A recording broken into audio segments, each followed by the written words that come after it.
আমি যেহেতু আজকে দেখতে পেলেন, আমি যেহেতু এখন কি কোথায় যে শাকে বেড়াতে গেছি, এটির জন্য 2 দিন ভিডিও ব্লগ ডালিনি রে ভাই, ভাবতে পারবেন।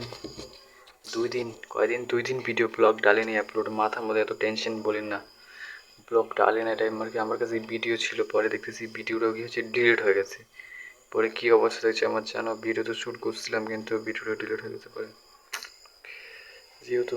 কিন্তু ফার্স্ট টাইম বুঝলাম রে ভাই, পাবলিক প্লেসে ভিডিও বানানো এত মুশকিলই আছে না, অনেক মুশকিল, যতটুকু ভাবি নেই। পাবলিক পাবলিক প্লেসে পাবলিক প্লেসে যায় ভিডিও শ্যুট করা সব থেকে বেশি কঠিনের কথা। আমি ট্রাই করব যেন তাড়াতাড়ি পাবলিক প্লেসে যায়, আমি ট্রাই করব যাতে তাড়াতাড়ি পাবলিক প্লেসে যাই কি ভিডিও শ্যুট করা, নাহলে আমারই হয়ে থাকলে তো একদমই হবে না।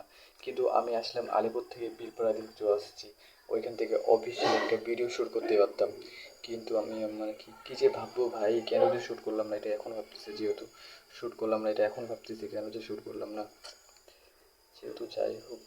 কিন্তু কিন্তু আজকের দিনটাতে ভাবলাম পাবলিক প্লেসে ভিডিও শ্যুট করা কোনো কিছু মানে কি কোনো কিছু সাবস্ক্রাইবার নাই, 0 সাবস্ক্রাইবার, এটার সাথে চলা মেহনত সব থেকে অনেক কঠিনের শব্দ ভাই, মানে কি এটা বলা তো একবারই যাবে না, যেহেতু যারা করবে তারা একমাত্র বুঝতে পারবে, আর তাই যারা করবে না তারা একমাত্র কোনো কিছু বুঝতে পারবে না। ব্লগিং আজকে বুঝলাম রে ভাই, ব্লগিং কি জিনিস, এটাই তো। যেহেতু আমাদেরকে ট্রাই করতে লাগবে, যেহেতু কালকে যেহেতু বাড়ি যাব, কালকে তো ভিডিও শ্যুট করতেই হবে, আর কই থেকে হবে। এটার জন্য সব ভালো থেকো, সুস্থ থেকো, আর আমার চ্যানেলটাকে অবশ্যই সাবস্ক্রাইব করে দিও, আর ব্লগটা যদি ভালো লাগে অবশ্যই একটা কমেন্ট করতে ভুলবে না, অবশ্যই এই কথাটা মনে রাখবে। ওকে, দেখা হচ্ছে নেক্সট ভিডিওতে, ভালো লাগবে।